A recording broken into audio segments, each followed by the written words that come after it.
Hello, everybody, and welcome back to The Advisor with Stacey Chillemi. And I'm so excited because we have a very special guest today. He's part of our podcast community. He has his own podcast on our channel. He is a confidence coach, and he's amazing at what he does. And today he's going to talk about grief and loss and how to move forward in life, something we all have struggled with somebody that we've loved and we've lost. It's a very hard place to be in. And a lot of people have a very hard time overcoming the loss and moving forward. And as you know, when it comes to losing someone you love, you really never get over it, but you do have to learn how to cope with it and move on with your life and not get stuck in the place that you're at or let your emotions like depression, get to you. So I'm very excited because Alex is here and he has some great tools and techniques to share with you on this subject. Alex, thanks so much for coming back on the show. I love when you come back. Tell everybody a little about yourself and let's get into this topic because this is such a great topic to talk about and so many people, struggle with this. Yep. Hey, Stacey. Good to see you again. And hi, everybody. My name is Alex Hristov. I'm a confidence coach in Atlanta, Georgia. I've been on a couple podcasts and videos, so some of you guys may know me. I'll tell you a little secret. I don't plan these recordings at all. Basically, a few hours before Stacey and I record, I kind of that's when I decide what I want to talk about. Um, and something that's come up a few times recently with people I know is coping with loss, with grief. And so I thought, okay, this is actually a topic I'm intimately familiar. And I want to share with you guys what I did to overcome all the grief and loss I had. And there was a lot.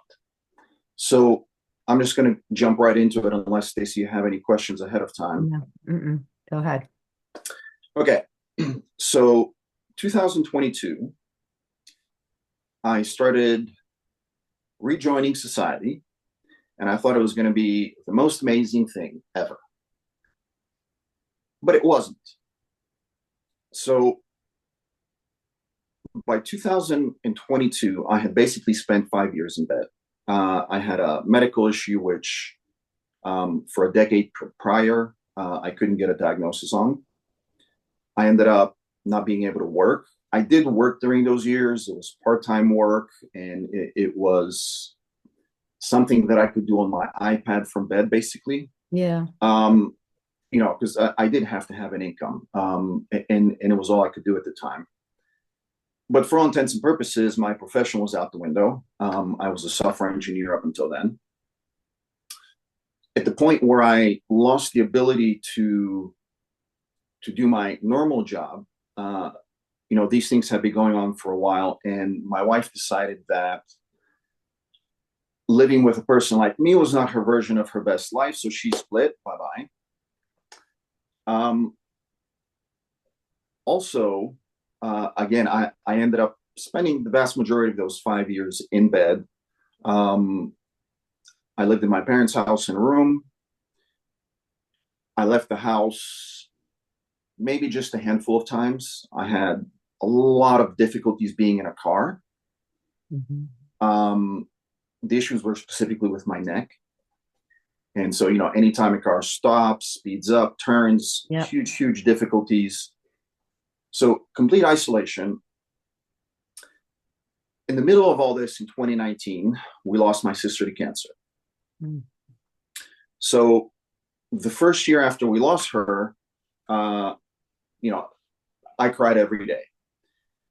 And then after that, I stopped crying completely. I even had it was very weird. I had difficulties. We put up pictures of her all over the house, and I'd go to open the fridge. There are pictures of her on the fridge, and it was like they didn't elicit any emotion, nothing. Yeah. Um, Eventually, I ended up diagnosing myself, coming up with a recovery program for myself, doing it. So again, by 2022, I was starting to venture out of the house. And it was a very weird experience because as I started going out, I would drive to places around Atlanta where I used to live, places that I used to spend time with friends.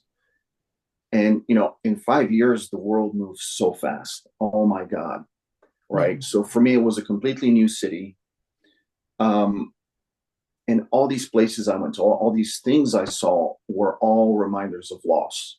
Right. Over the years, friends had moved to other states, whatever, people had families, blah, blah, blah.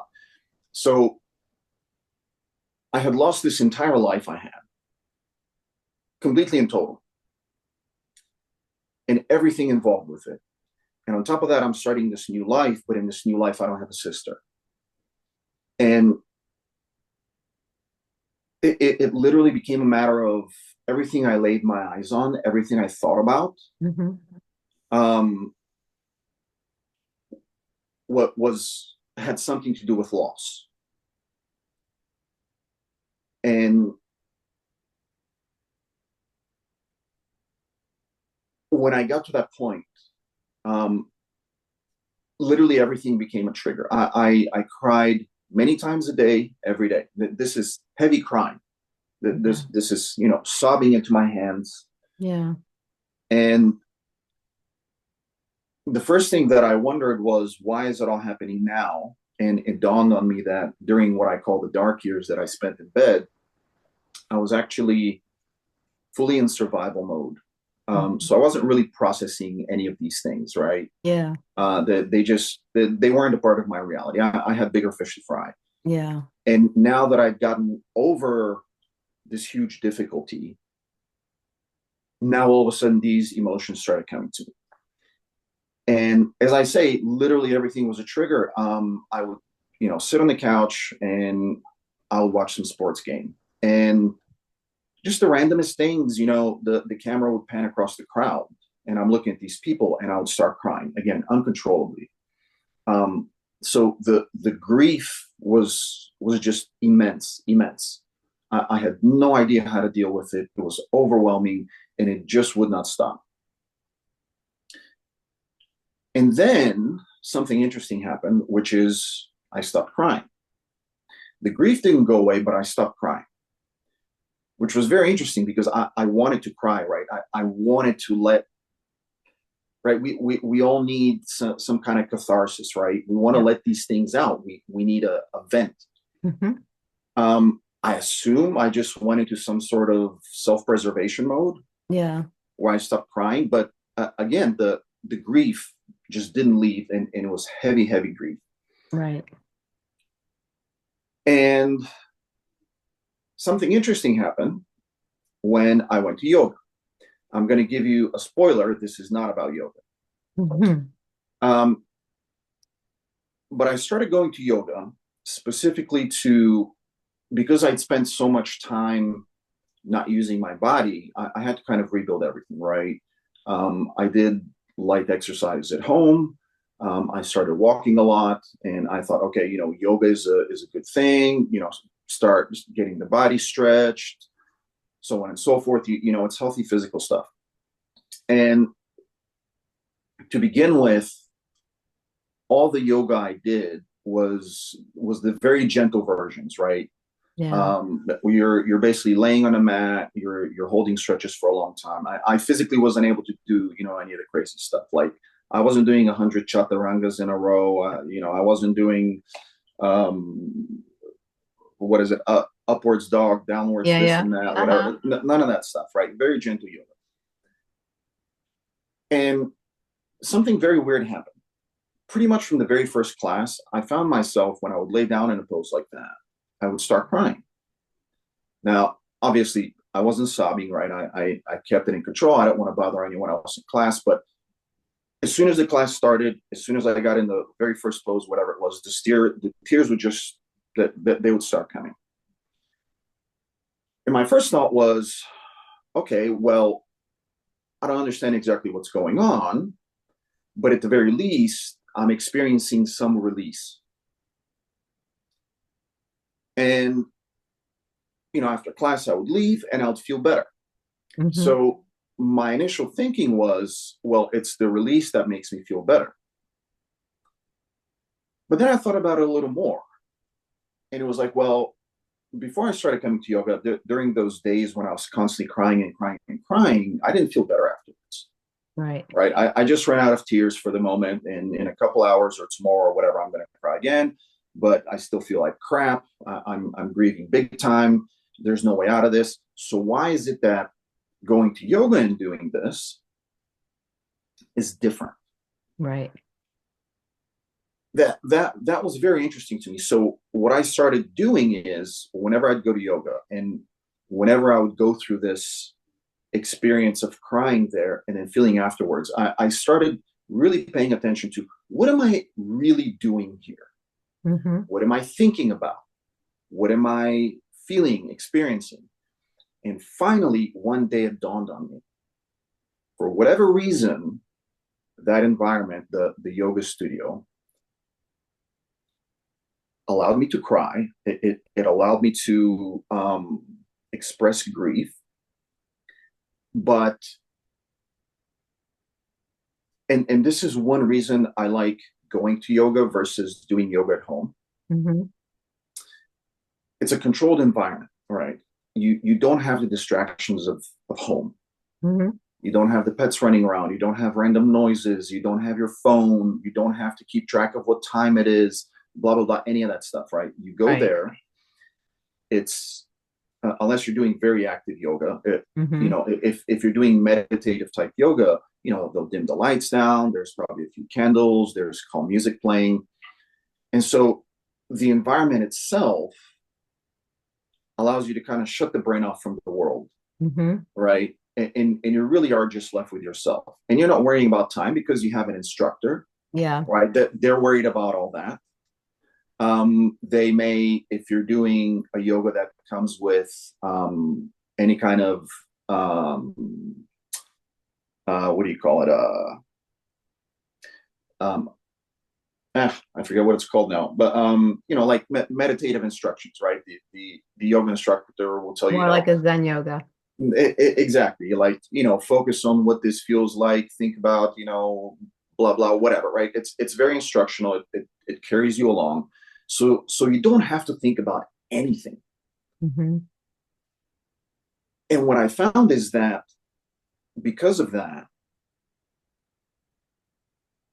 I was able to do something really important, which was during those super calm, super quiet moments when the tears would start coming, what I was doing in my head is I was actually paying respects to my losses. Mm-hmm. And that's why when I walk out of there, out of that class, I feel relief and I feel better. Right. So I said, okay, well, hold on a second here. I can use this. And I came up with a very simple exercise for myself. Because, by the way, one of the most difficult things I had to deal with, um, when my sister passed away, because I was in a very difficult health situation as well. Once I Mm-hmm. started making it out of that, I had a lot of survivor's guilt, Mm-hmm. right? Why did I come out of this, but she didn't? Right? I felt incredibly guilty. And especially starting a new life, it's like, holy crap, I got a second lease. Yeah. But why did I get a second lease and she didn't? So I came up with this exercise where I would start every day. I would do my bathroom routine, throw my clothes on, and then before I leave the bedroom, I would just stand, put my hand on my heart, close my eyes, and I would think about all the things that I've lost. Yeah.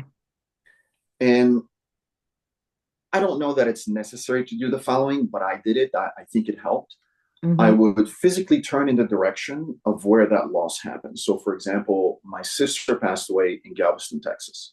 Mm-hmm. So I took out my phone, check where Galveston, Texas is, turn until I was pointing in that direction. And it's like, okay, when I think of my sister, this is where I turn to. Right. When I think of this other thing I've lost, where did I lose it? Well, it was over there. I'll turn this way, and so on and so forth, right? And I did that to really to make sure it's personal, right? because the main difficulty with moving on from loss or moving on with loss, and there is a difference, and I'll talk about it in a minute. The critical thing and the difficulty in overcoming that really is actually guilt, right? Yeah. Mm-hmm. If I don't grieve this thing, then what am I actually doing? Well, I'm devaluing it. Mm-hmm. And I'm not okay with that. So I'm not okay with letting it go because it does hold value to me. Yeah. Right? That's the difficult thing. Mm-hmm. Oh, if I just move on with my life and everything's great and pretend that didn't happen, well, that means that that thing that we've lost didn't matter, but it did. Otherwise, we wouldn't grieve it, right? Right. And that's what stops us from moving forward. Yeah. And paying respects is actually the antidote. So Yeah. I started doing this exercise every day, right? I would turn in a specific direction to what I lost. And I would take a few minutes and think of that thing or that person. And, I would think thoughts like, thank you for being in my life. Thank you for making my life richer. Yeah. I haven't forgotten you and I will not forget you. Right. Just thank you for being there. Right. And then I would go on with my day. And like anything, it takes time. Yeah. Right. And you have to do this. Any new habit, any new way of thinking, you have to be consistent. You have to do it daily, right? It's like tying your shoelaces, right? When you were little and your parents were teaching you to tie your shoelaces, if you did it one day and then didn't do it again for a month, you're starting from zero. And then you did it again in a month, you're starting from zero. If you do it every day, at the end of the month, you don't need your parents' help anymore, right? Right. Mm-hmm. So consistency to everything is key. So I started doing this exercise every single day. And pretty soon I found that I had to do it for less and less things. In other words, a lot of the losses I no longer felt the need to pay respects to because I had done enough. Right. Right. The last one naturally to go was my sister. Mm-hmm. With her specifically, it was a little different. I didn't quote unquote let her go. I just turned that morning ritual into just a normal part of my life where, you know, I'm just going about my day and I'll think of her and I'll just say, thank you. I Mm-hmm. miss you. I remember you. You matter to me. Right. Right. And that exercise allowed me to actually come to terms with all these things. Right. And to move forward without guilt, without sadness, without grief. It really freed me. I had no idea how I was going to get out of it. Um, and yeah, it's in a way it saved my life. I didn't think I would ever get over any of that stuff, right? Because Yeah. the gravity of my situation, right? It wasn't just my sister; it was everything. It was an entire life. Yeah. Um, so it was extremely heavy. Um, but yeah, I don't have issues with that anymore. That exercise is amazing, and anytime somebody talks to me about grief or loss, I tell them that this is what you have to do, because again, the key in the entire grief. I don't know what to call it, bubble, Mm-hmm. is you don't want to let go of that thing because it matters. Mm-hmm. And so if you pay your respects to it regularly, you don't have to let it go. Mm-hmm. But you can, and this is what I was saying earlier, there are certain things you move on from and Yeah. certain things you move on with. Right. Now, and so the distinction here is it's really simple. If someone you love dies, you don't move on from that. Yeah. You move on with it. Mm-hmm. Everything else in life is replaceable. Right. Pay your respects, and when you're done, move on. build new, start new, find new, whatever it may be, Hmm. right? The only irreplaceable thing is when a loved one dies. Yes. So again, in those situations, it just becomes a regular part of life where, again, for me, when I think of her, it's a little moment. It doesn't matter. I don't have to stand in one place. I don't have to do a specific thing anymore. It could be anywhere. I'm out with friends. My sister pops into my head and it's, hey, I love you. Thank you for being a part of my life. You're with me forever. Right. Right. And so as long as we pay our respects, then we're not just ditching that thing that that we grieve as if it never existed, if it didn't matter. It did. Yeah. Um, and honestly, it really is that simple. Hmm. So yeah, if anybody out there is going through grief or loss, do the exercise, do it regularly. It may take time. It took me probably 3 months of doing it daily um, before I started not needing to do it. Yeah. Right. Like one day I woke up and it was like, no, like I'm good today. Hmm. I'm good. I can just go with my day. Right. Maybe a couple of days later I'd come back to it. Hmm. Right. And maybe I would no longer come back to it with all of the things that I was paying respects to before. Maybe now it was just one or two. Right. Right. And so yeah, gradually you no longer need to do it. So yeah, that's the way out. I love it. So if you had to take today's conversation and you wanted to emphasize on a couple of important factors to the listeners, what would be those things? Number one, pay respects. As long as you pay your respects, it's okay to move forward. Mhm. Because as long as you're paying your respects, that thing or person that you've lost, and it could be anything. It could be a job, right? Losing your job is very difficult. Getting Yeah. laid off, right? I mean, our jobs are like 50% of our lives, right? Right. That can be a tremendous loss. Hmm. Um, but yeah, pay your respects and go about your day. And as long as you pay your respects regularly, eventually you'll be able to move on. And the second thing, again, is make the distinction between, excuse me, make the distinction between what you can move on from and what you have to move on with. And the Right. distinction is super simple. Death of a loved one, Hmm. that you do not move on from. You Right. move on with it. Everything else is replaceable. Eventually you can move on from it and go about your life. So that's it. It's just two things. I love it. If you force me to add a third thing, it would be the same as always with any kind of anything good you're doing for yourself. You have to be consistent. Yes. Yep. 100%.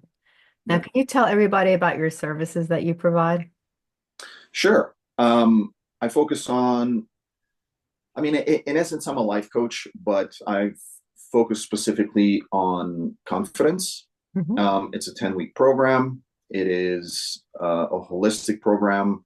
We work on mental health, specifically cognitive reframing, which is turning negative thought patterns into positive ones. Hmm. We work on physical health. Uh, that is a must. It's non-negotiable for me to work with anyone. Right. Um, Having said that, I realize that different people have different limitations, Yes. right? So I'm not going to send you off to do a marathon tomorrow if you had hip surgery or something, right? Yeah. That's not realistic. So I can work with anyone, but physical exercise is a prerequisite. And the third thing is looking at basic life challenges, right? If you're not sure what your direction is, we figure out what your direction is. We come up with a roadmap. We simplify the process of how to getting from A to B, right? Right. What are the things that actually matter? Not what Right. are all the things. Forget what are all the things. Yeah. Because what's critical to getting anything done is to focus on the things that matter. 100%. All right. So yeah, it's physical health, mental health, and overcoming challenges, learning how to overcome them. 10-week program. People love it. And yeah, I that's what it love it. looks like. And where can people find you? My website is superself.me. They can contact me through the website. My phone number is there. They can email me. They can schedule a consultation, whatever they may want to do. Yeah. I love it. I love it. Well, this has been amazing. I really enjoyed this. It's so refreshing the way you looked at it, and I have to say thank you for sharing that story because it takes a lot to open up and to share that story. People don't realize it, but it's very hard when we take things that mean so much to us and inside and share it with the world. And you did that today, and you're going to help many people with your story. But it I took hope a lot of so. courage to share that story. I So hope I so. thank you for doing that. I really do. You're welcome. And before I go, I wanted to mention you and I talked a little bit before we started recording. Hmm. This is I think this is the fourth or fifth episode you and I are recording. Hmm. So I'm really enjoying my time with you. So what I wanted to do is for one person, one of your listeners or viewers out there, schedule a consultation with me, and we'll do 4 sessions for free. Those are 4 weekly sessions. You have to tell me that you heard or saw me on The Advisor with Stacey Chillemi, and I will work with you. And again, this is only for your listeners and viewers. Um, so yeah, if I can help you, if I can help anybody out there, go on my website, schedule a consultation, and let's do it. I love it. Well, that's so generous of you. Thank you so much. I appreciate that. You're welcome. Well, you have a great day and thank Thank you. you, And Stacey. I look forward to seeing you soon. Thank you. Have a great day. Bye.